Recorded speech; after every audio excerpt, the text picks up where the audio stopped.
अस्सलाम वालेकुम। आज हम एक्सरसाइज 1.2 का क्वेश्चन नंबर 17 स्टार्ट करेंगे।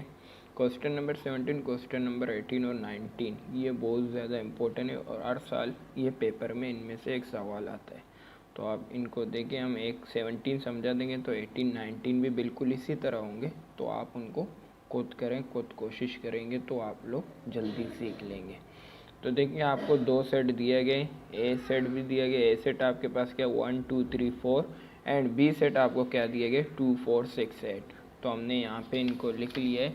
ए सेट हमारे पास क्या 1 2 3 4 एंड बी सेट आपके पास क्या 2 4 6 8। अब इनको हम क्या करेंगे, क्वेश्चन नंबर 17 देखिए हमारे पास क्या है, A delta B, A delta B is equal to A union B minus A intersection B. देखिए सवाल आपके पास क्या है, A delta B is equal to A union B minus A intersection B.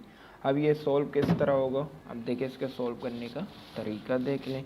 सबसे पहले आप देखें, ये आपके पास लेफ्ट हैंड साइड होता है और ये आपके पास राइट हैंड साइड होता है। तो सबसे पहले हम लेफ्ट हैंड साइड करेंगे। लेफ्ट हैंड साइड तो टेकिंग लेफ्ट हैंड साइड, तो लेफ्ट हैंड साइड आपके पास क्या है, ए डेल्टा बी।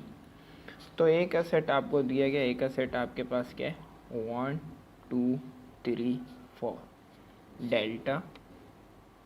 बी का सेट भी आपको दिया गया, बी सेट आपके पास क्या है 2 4 6 8। तो हमने पहले ही आपको समझाया था कि डेल्टा में आप क्या करते हैं, दोनों सेट में जो सेम होंगे उन्हें कैंसिल करेंगे। तो क्या क्या सेम आ रहे, 2 4 क्या रहे सेम आ रहे, तो ये कैंसिल हो गए। तो हमने कहा था डेल्टा में आपके पास दोनों सेट में जो भी बचेंगे उन्हें आप तरतीब से लिखेंगे। तो क्या बच रहा है आपके पास 1 3 6 8। तो ये लेफ्ट हैंड साइड आपके पास हो गया। आप राइट हैंड साइड करेंगे, taking right hand side. Right hand side आपके पास क्या है, A union B minus A intersection B. अब यहाँ पे देखें, यहाँ पे क्योंकि आपके पास ए और बी के सेट थे इसीलिए हमने इनको डायरेक्ट सॉल्व किया। लेकिन आपके पास यहाँ पे ए यूनियन बी का सेट नहीं है और ए इंटरसेक्शन बी का भी सेट नहीं है। तो जब आपके पास ए यूनियन बी और ए इंटरसेक्शन बी का सेट होंगे तो फिर आप इनको क्या करेंगे, माइनस करेंगे। तो इसीलिए पहले आप क्या करेंगे, ए यूनियन बी का सेट निकालेंगे, फिर ए इंटरसेक्शन बी का सेट निकालेंगे, फिर इनको क्या करेंगे, माइनस करेंगे। तो हम पहले मालूम करेंगे A union B, A union B. तो ए का सेट आपके पास क्या है 1 2 3 4 यूनियन बी का सेट आपके पास क्या है 2 4 6 8, ए यूनियन बी। तो हमने कहा था कि यूनियन में क्या करते हैं, हम तरतीब से लिखते हैं। तो यूनियन में तरतीब से लिखेंगे तो 1 2 3 4। अब यहाँ 5 नहीं है तो 5 नहीं आएगा, 6 8। तो ए यूनियन बी का सेट आ गया। इसी तरह इंटरसेक्शन बी का सेट निकालेंगे, ए इंटरसेक्शन बी।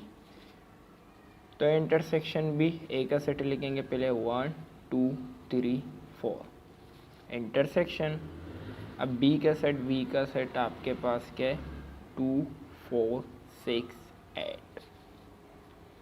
तो हमने आपको कहा था इंटरसेक्शन में आप क्या करेंगे, इंटरसेक्शन में जो सेम होंगे उन्हें हम लिखेंगे। अब देखें यहाँ पे सेम क्या है, 2 सेम आ रहा है, 2 एंड 4, 2 एंड 4 सेम है तो यहाँ पे 2 4 आपके पास आंसर आ गया।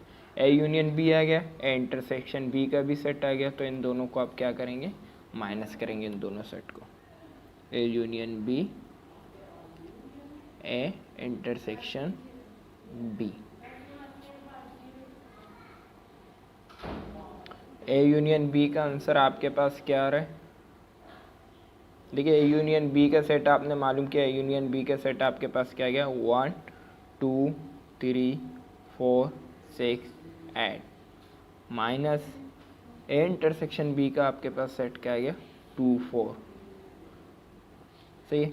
तो आपको मालूम है माइनस में हम क्या करते हैं, माइनस में जो सेम होते हैं वो कैंसिल होते हैं। तो 2 सेम है, 4 सेम है, तो ये क्या होंगे, कैंसिल। तो आपके पास A union B minus A intersection B का आंसर आपके पास क्या आ गया, 1 3 6 8। आपके पास देखिए राइट हैंड साइड का आंसर क्या आ गया, 1 3 6 8, और लेफ्ट हैंड साइड का भी देखिए आंसर क्या है आपके पास, 1 3 6। इसका मतलब ये दोनों के एक दूसरे के इक्वल है। तो हमने प्रूव किए कि लेफ्ट हैंड साइड इक्वल होता है राइट हैंड साइड के। बाकी क्वेश्चन नंबर 18 भी इसी तरह होगा, 19 भी इसी तरह होगा। तो इनको सॉल्व करने में कोई प्रॉब्लम हो तो पिछले सवाल में आप देखें, मैंने आपको इंटरसेक्शन वगैरह सारे समझा, तो कोई प्रॉब्लम हो वहाँ से देखें, वीडियो देखें, तो उनमें से आप इनको इजीली सॉल्व कर सकते हैं। करने का मेथड तो इस तरह होगा, और बाकी जो आपको अगर इंटरसेक्शन वगैरह हमने सारे पिछले वीडियोज़ में बताए, अगर उसमें कोई प्रॉब्लम हो तो आप पिछले वीडियोज़ देख के इंटरसेक्शन वगैरह किस तरह होगा